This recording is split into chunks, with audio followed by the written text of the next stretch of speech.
4-5 দিনের বৃষ্টির পরে আজকে দারুণ একটা রোদ উঠেছে। নমস্কার, সবাই কেমন আছেন? আমরাও ভালো আছি। এই 4-5 দিনে একটানা এত বৃষ্টি ছিল, মানে কি বলবো, রাস্তায় বের হওয়া যায়নি, ঘরে মানে বিচ্ছিরি একটা পরিবেশ। তার মধ্যে আজকে শুক্রবার, বন্ধের দিন, অনেক সুন্দর একটা রোদ উঠেছে। তো বাসায় যত স্বেচ্ছেতে ভিজা জামা কাপড় সব ব্যালকনিতে শুকা দিয়ে দিয়েছি। এত সুন্দর একটা রোদ। মেয়ের স্কুল ইউনিফর্মও মানে শুকা দিয়েছিলাম, আমার ব্যালকনিতেই শুকিয়ে গেছে, এতটা রোদ। আর এত সুন্দর রোদ দেখি মনটাও ভালো লাগে। এ কয়দিন স্কুল ছিল, মেয়ের পরীক্ষা ছিল, তার মধ্যে এত বৃষ্টি ছিল। আজ আমরা বাসায়, বাট এত সুন্দর একটা রোদ। আর এই যে নদীর ওপারটা কত সুন্দর লাগছে, দেখেই মন ভরে গেছে। তো সকালবেলা ভাত রান্না করলাম, সব ভর্তা, আলু, তারপরে পেঁপে, কুমড়ো, এগুলো দিয়ে ভর্তা করেছি। আর মেয়েকে ডিম ভাজি করে দিয়েছি। সকালবেলা এটাই তো মজার খাবার, তাই না?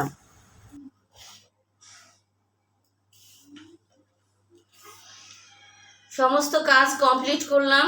এখন একটু মেয়ের জন্য শশা কাটবো, এরপরে খাতা দেখতে বসবো। আজকে শুক্র শনি দুদিন শুধু খাতাই দেখবো। কারণ হচ্ছে এরপরের খাতা দেখার মানে এনার্জি ভালো লাগে না, খাতা দেখতে বসলে আমার ঘুম আসে। তো ভাবছি যে দুপুরে তো রান্না বান্না নেই, দুপুরে তো আমার মার হোটেল, দুপুরে রান্না করবো না, মানে হচ্ছে মা পাঠিয়ে দেবে। তো আমি ভাবলাম এই ফাঁকে আমি আমার হাতের কাজগুলো করে নিই। বড় ছুরি দিয়ে কাটছি। আজকে একটা কাজ হয়েছে, বাবাকে দিয়েছিলাম আমার ব্যালকনিতে দড়ি টানাতে, জামা কাপড় শুকাতে, ওর দড়িটা ছিঁড়ে গেছে। আমার বাবা দড়িটা টানিয়ে মনের ভুলে ছোট ছুরিটা পকেটে করে বাসায় চলে গেছে। এখন আমি সারা বাড়ি ছুরি খুঁজি, ছুরি কোথায়, ছুরি পাই না। তো বাবাকে কল দিলাম, বাবা বলছে আমি মনের ভুলে পকেটে নিয়ে আসছি। সব থেকে ভয়ানক ব্যাপার হচ্ছে বাবা ছুরিটা বাবার কাছে, কোথাও যদি বাবা বসতো একটা প্রবলেম হতো, ছুরিতে গুতা লাগতে পারতো। ওখানে রাখছো কেন? এই শশা কাটলাম, ঠিক আছে? দুপুরবেলা খাবা কিন্তু, এখন ঠান্ডা, এখন খাবা না। আমি কেটে রাখলাম, দুপুরে খাবে। কি করছো? জেরি দিয়ে পাউরুটি মেয়ে বানিয়ে দিয়েছে। মেয়ে হলে কত সুবিধা হয়, তাই না? মেয়ে আমার বড় হয়ে গেছে আস্তে আস্তে, এখন সে খাবার সার্ভও করতে পারে। যাই হোক, ভালো। আসলে মেয়ে হচ্ছে ঘরের লক্ষ্মী। যে যাই বলুক আর না বলুক, একটা মেয়ে হচ্ছে একটা পরিবারের লক্ষ্মী।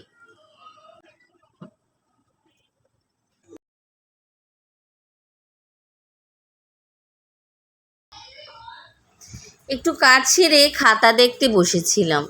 তো দেখেন হিমি সাহেব আমাকে খাতায় দেখতে দিচ্ছে না, সে কলম নিয়ে খেলাধুলা করছে। ও কলমটাকে একটা খেলনা মনে করেছে। কাজ করতে দাও, যাও যাও যাও, আমি কাজ করবো এখন। হিমি, আমি এখন কাজ করব। এখন কি করব? দিদিকে খেতে দেব। এখন দিদিকে খেতে দিব। তুমি খাবা? তুমি এখন খাবা না, তুমি ক্যাট ফুড খেয়েছো। ও হুম, কি তুমি আমাকে খাতা দেখতে দেবা না? খাতার মধ্যে শুয়ে পড়ছো। যাই দিদিকে খেতে দেবো, তুমি থাকো। হিমি, হিমি, তুমি থাকো, আমি দিদিকে খেতে দেই।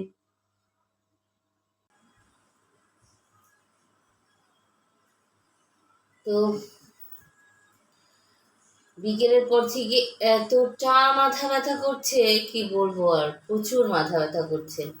আজকে অনেকটা খাতা দেখেছি, সম্ভবত ওটার জন্য প্রবলেম হতে পারে, অনেকক্ষণ খাতা দেখেছি। আর এত মাথা ব্যথা করছে, তো মনে হচ্ছে দুর্বল দুর্বল লাগছে, প্রেশারটা লো হতে পারে। তো ভাবলাম যে ডিম বয়েল খাই, কারণ হচ্ছে আমার সাধারণত প্রেশারটা লোই থাকে, আর লো হলে বুঝতে পারি আমার পিছন ভীষণ ব্যথা করে। আর মানে একটু শুয়েছিলাম, বাট মানে একটু বালিশে মাথা দিলেই মাথাটা বেশি ব্যথা করে, এতটা মাথা ব্যথা করছে।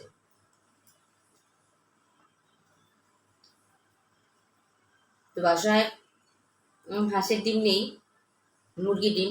হাঁসের ডিমটা অনেক কাজ করে বেশি, এবার হাঁসের ডিমটা বাসায় নেই। যাক, মুরগির ডিম আছে, ওটা দিয়ে চালিয়ে দেবো, কি আর করবো। বেশ কিছুদিন ভালো ছিলাম, মাথা একটু ব্যথা ছিল না, অনেকটা টেনশনেও মাথা ব্যথা ছিল না আমার। কিন্তু আজকে একদম টেনশন ফ্রি, আমি কোনো টেনশন টেনশনে নেই।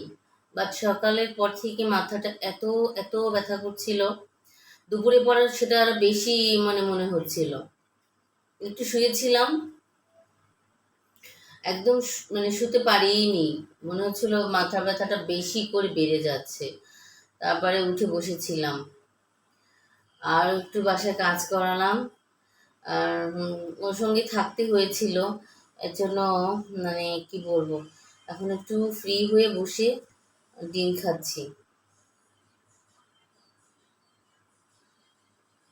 দুদিন একটু রেস্ট আছে, শুক্র শনি দুদিন একটু রেস্ট পাবো। তবু সকালে মেয়েকে নিয়ে কালকে তো বের হতে হবে, কালকে মেয়ের কোচিং আছে। তারপর থেকে দুপুর টাইমটা ফ্রি, সমস্যা নেই। আর দুপুরেও একটু কাজ আছে, আমার বিড়ালটার জন্য একটা ফার্মেসিতে যাব, ওর কিছু মেডিসিনের দরকার বিড়ালটার। আর মানে এই ধরনের পেট যে ফার্মেসিগুলো থাকে এগুলো আমাদের এইখানে অ্যাভেলেবেল না। তবুও একটা সন্ধান পেয়েছি, সেখানে যাব কালকে। দেখি কিছু মানে মেডিসিন লাগে বিড়ালদের। আর আমার বিড়ালটা প্রায় 3 মাস হয়ে আসছে, ওকে ভ্যাকসিনেশন করতে হবে। তো দেখা যাক কোথায় করাতে পারি, কি এ বিষয় নিয়ে কালকে আর কি একটু বাইরে বের হব। আজকে শুক্রবার বাসায় ছিলাম, বাট এতটা মাথা ধরেছে, মানে কি বলবো। আমি ডিমটা খাচ্ছি, ডিমটাও মানে খেতে মন চাইছে না, একটু মাথা ব্যথা। তো আজকে ছোটখাটো কিছু কিছু ভিডিও শেয়ার করলাম। তো আজকে ভিডিওটা জাস্ট এই পর্যন্ত, সামনে নতুন একটা ভিডিও নিয়ে হাজির হব। তো সবাইকে নমস্কার।